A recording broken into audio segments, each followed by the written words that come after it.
இப்போ என்ன பார்க்க போறோம் அப்படின்னு பாத்தீங்கன்னா பாயிலிங். பாயிலிங்னா என்ன? நீராவியாக்குறது. எப்படி நீர் வந்து ஆவியா மாறும். அப்ப லிக்விட் வந்து வேப்பரா மாறுறது பாயிலிங் அப்படி சொல்லலாம். சரி, இப்போ ஆகுது. இந்த phase change process. Phase change process எப்போ நடக்கிற மாதிரி சூழல் நடக்கும்?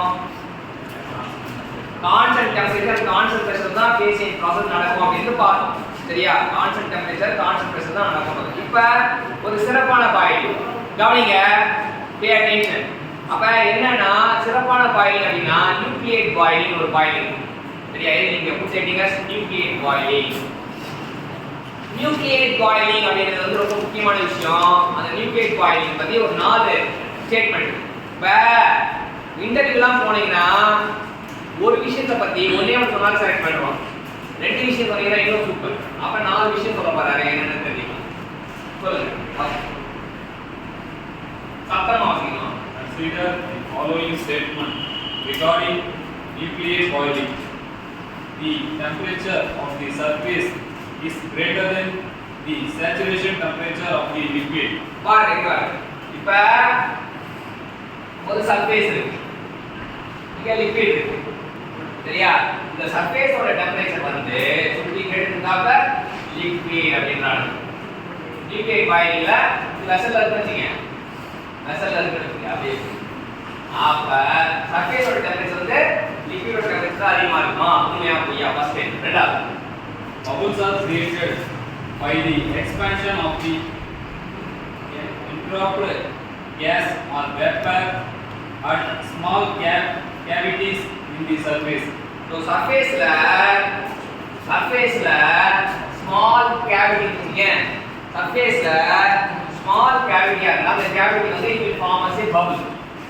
நியூக்ளியேட் பாயிலிங்ல ஸ்மால் கேவிட்டிஸ் வந்து பபிள்ஸ் டெவலப் ஆகும் சொல்றாங்க. ரெண்டாவது ஸ்டெப் போடுறோம். The temperature is greater than that of clean boiling.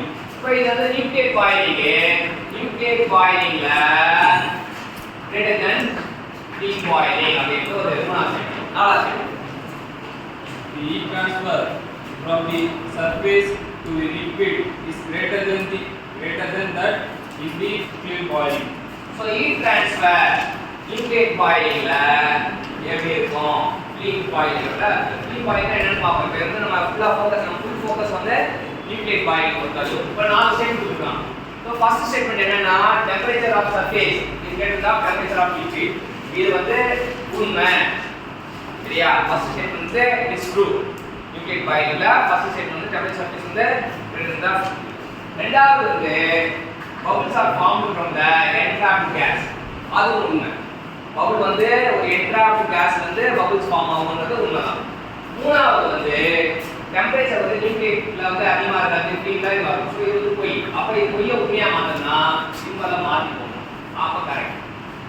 சரியா? பொய்யா உண்மையா மாத்திருக்கேன். சிம்பிளா மாத்தினா நியூக்ளியேட் டெம்பரேச்சர் வந்து கம்மியா இருக்கும். நாலாவது பாயிண்ட் வந்து ஹீட் ட்ரான்ஸ்ஃபர் வந்து நியூக்ளியேட்ல அதிகமா இருக்கும்.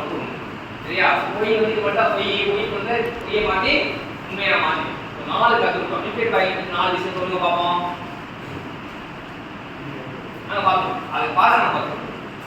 ஃபர்ஸ்ட் The surface temperature வந்து saturation of liquid temperature ஓட அதிகமா இருக்கும். சூப்பர்.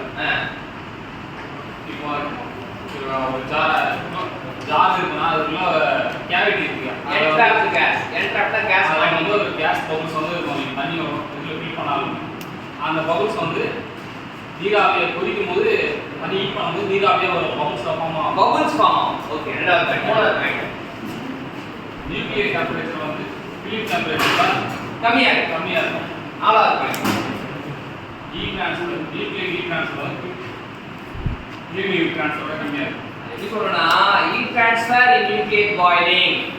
சரியா? ஸோ 4 கான்செப்ட் ஒரு நியூக்ளியேட் பாயிலிங் பத்தி 4 கான்செப்ட் பத்தி டெக்னிக்கல் சாம்பியன் பார்க்கலாம். வரப்போ ட்ரை பண்ணி பார்க்கலாம்.